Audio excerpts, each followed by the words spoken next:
भक्तजनों, सादर जय श्री कृष्ण। आज हम आपको श्री कार्तिक मास महात्म कथा अध्याय 30 की सुनाने जा रहे हैं। इस ज्ञानवर्धक व पुण्यमय कथा को अंत तक जरूर सुनिएगा और सुनने के पश्चात अधिक से अधिक लोगों को शेयर भी कर दीजिएगा। बोलिए लक्ष्मी नारायण भगवान की जय। गुरुर् ब्रह्मा गुरुर्विष्णु गुरुर्देवो महेश्वर गुरु साक्षात् परब्रह्म तस्मै श्री गुरुवे नमः। श्री अखंड मंडलाकारं व्याप्तं येन चराचरं तत्पदं दर्शितं येन तस्मै श्री गुरुवे नमः। कृष्णाय वासुदेवाय हरे परमात्मने प्रणतः क्लेशनाशाय गोविन्दाय नमो नमः। वसुदेवसुतं देवं कंसचाणूरमर्दनं देवकी परमानन्दं कृष्णं वन्दे जगद्गुरुं। जय जय श्री राधा रमण जय जय नवल किशोर जय गोपी चित चोर प्रभु जय जय माखन चोर। मात मेरी श्री राधिका पिता मेरे घनश्याम इन दोनों के चरणन में मेरा बारंबार प्रणाम मेरा बारंबार प्रणाम। मोहिनी मूरत श्याम की वो मन रही समाय जो मेहंदी के पात में लाली रही समाय। धन यौवन एक दिन उड़ जाएंगे जैसे उड़े कपूर। मन मूर्ख तू राम भज क्यों चाटे जगदूर। राम कृष्ण तो एक है अंतर नहीं निमेष इनके नयन गंभीर है उनके चपल विषय। बोले श्री वृंदावन बिहारी लाल की जय। गोपाल कृष्ण भगवान की जय। श्री गिरिराज धरण की जय। श्री बाल कृष्ण लाल की जय। श्याम सुंदर श्री रम्य महारानी की जय। जगत गुरु श्री वल्लभाधीश की जय। गोसाई जी परम दयाल की जय। श्री गुरुदेव की जय। लाडले लाल की जय। आज के आनंद की जय। कार्तिक मास महात्म कथा अध्याय 30 का यहाँ से प्रारंभ होता है। कार्तिक मास की कथा करती बहुत से पार 30वां अध्याय लिखो हुई हरि कृपा अपार। भगवान श्री कृष्ण सत्यभामा से बोले, हे प्रिय, नारद जी के यह वचन सुनकर महाराजा प्रतु बहुत आश्चर्यचकित हुए। अंत में उन्होंने नारद जी का पूजन करके उनको विदा किया। इसीलिए माघ, कार्तिक और एकादशी यह 3 व्रत मुझे अत्यधिक प्रिय है। वनस्पतियों में तुलसी, महीनों में कार्तिक, तिथियों में एकादशी और क्षेत्रों में प्रयाग मुझे बहुत प्रिय है। जो मनुष्य इंद्रियों पर विजय प्राप्त कर इनका सेवन करता है वह मुझे यज्ञ करने वाले मनुष्य से भी अधिक प्रिय है। जो मनुष्य विधि पूर्वक इनकी सेवा करते हैं मेरी कृपा से उन्हें समस्त पापों से छुटकारा मिल जाता है। भगवान श्री कृष्ण के वचन सुनकर सत्यभामा ने कहा, हे प्रभु, आपने बहुत ही अद्भुत बात कही है कि दूसरे के लिए पुण्य के फल से कलह की मुक्ति हो गई। यह प्रभावशाली कार्तिक मास आपको अधिक प्रिय है जिससे पतिद्रोह का पाप केवल स्नान के पुण्य से ही नष्ट हो गया। दूसरे मनुष्य द्वारा किया हुआ पुण्य उसके देने से किस प्रकार मिल जाता है यह आप मुझे बताने की कृपा करें।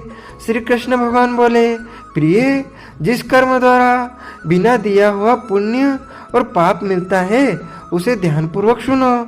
सतयुग में देश, ग्राम तथा कुलों को दिया पुण्य या पाप मिलता था, किंतु कलयुग में केवल कर्ता को ही पाप तथा पुण्य का फल भोगना पड़ता है।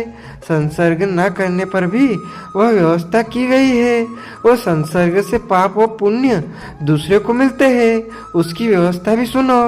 पढ़ाना, यज्ञ करना और एक साथ भोजन करने से पाप पुण्य का आधा फल मिलता है। एक आसन पर बैठने तथा सवारी पर चढ़ने से, श्वास के आने जाने से पुण्य और पाप का चौथा भाग जीव मात्र को मिलता है। छूने से, भोजन करने से और दूसरे की स्तुति करने से पुण्य और पाप का छठवां भाग मिलता है। दूसरे की निंदा, चुगली और धिक्कार करने से उसका 7वां भाग मिलता है। पुण्य करने वाले मनुष्य की जो कोई सेवा करता है वह सेवा का भाग लेता है और अपना पुण्य उसे देता है। नौकर और शिष्य के अतिरिक्त जो मनुष्य दूसरे से सेवा करवाकर उसे पैसे नहीं देता, वह सेवक उसके पुण्य का भागी होता है। जो व्यक्ति पंक्ति में बैठे हुए भोजन करने वालों की पत्तल लांघता है, वह उसे जिसकी पत्तल उसने लांघी है अपने पुण्य का 6वां भाग देता है। स्नान तथा ध्यान आदि करते हुए मनुष्य जो व्यक्ति बातचीत करता है या उसे छूता है, वह अपने पुण्य का 6वां भाग दे डालता है। जो मनुष्य धर्म के कार्य के लिए दूसरों से धन मांगता है, वह पुण्य का भागी होता है। ठीक उसी प्रकार जिस प्रकार की दान करने वाला मनुष्य का भागी होता है, जो मनुष्य धर्म का उपदेश करता है और उसके बाद सुनने वाले से याचना करता है, वह अपने पुण्य का 6वां भाग उसे दे देता है। जो मनुष्य दूसरों का धन चुराकर उससे धर्म करता है, वह चोरी का फल भोगता है और शीघ्र ही निर्धन हो जाता है। और जिसका धन चुराता है वह पुण्य का भागी होता है। बिना ऋण उतारे जो मनुष्य मृत्यु को प्राप्त होता है, उनको ऋण देने वाले सज्जन पुरुष पुण्य के भागी होते हैं। शिक्षा देने वाला, सलाह देने वाला, सामग्री को जुटाने वाला तथा प्रेरणा देने वाला यह पाप और पुण्य के 6ठे भाग को प्राप्त करते हैं। राजा प्रजा के पाप पुण्य के साष्टांश का भोगी होता है। गुरु शिष्यों का, पति पत्नी का, पिता पुत्र का, स्त्री पति के लिए पुण्य का 6ठा भाग पाती है। पति को प्रसन्न करने वाली आज्ञाकारी स्त्री पति के लिए पुण्य का आधा भाग ले लेती है। जो पुण्यात्मा पराये लोगों को दान करते हैं, वह उनके पुण्य का 6ठा भाग प्राप्त करते हैं। जीविका देने वाला मनुष्य जीविका ग्रहण करने वाला मनुष्य के पुण्य के 6ठे भाग को प्राप्त करता है। इस प्रकार दूसरों के लिए पुण्य अथवा पाप बिना दिए हुए भी दूसरे को मिला सकते हैं, किंतु यह नियम जो कि मैंने बतलाए हैं ये कलयुग में लागू नहीं होते। कलयुग में तो एकमात्र कर्ता को ही अपने पाप व पुण्य भोगने पड़ते हैं। इस संबंध में एक बड़ा पुराना इतिहास है जो कि पवित्र भी है और बुद्धि प्रदान करने वाला कहा जाता है। उसे ध्यानपूर्वक सुनो। यह इतिहास 31वें अध्याय में आपको सुनाया जाएगा।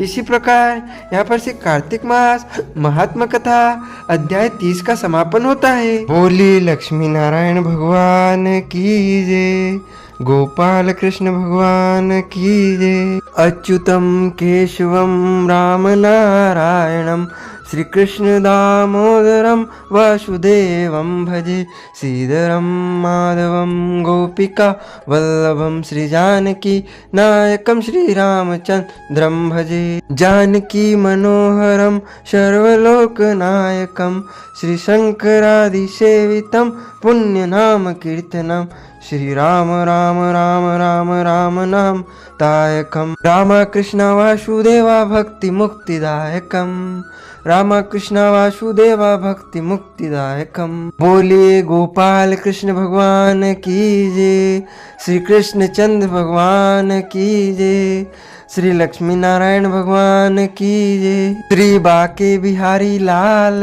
की जय। भक्तजनों, माताओं, बहनों, यदि आप कार्तिक मास स्नान के निमित्त, कार्तिक मास के निमित्त कोई भी दान पुण्य करना चाहते हैं तो आप नगद राशि हमारे फोन पे QR कोड के माध्यम से पहुंचाकर कार्तिक मास स्नान का संपूर्ण पुण्य लाभ प्राप्त कर सकते हैं। और रोजाना कथा सुनने के लिए हमारे चैनल को सब्सक्राइब अवश्य कर लीजिएगा। आपको और आपके पूरे परिवार को सादर जय श्री कृष्ण, सादर धन्यवाद।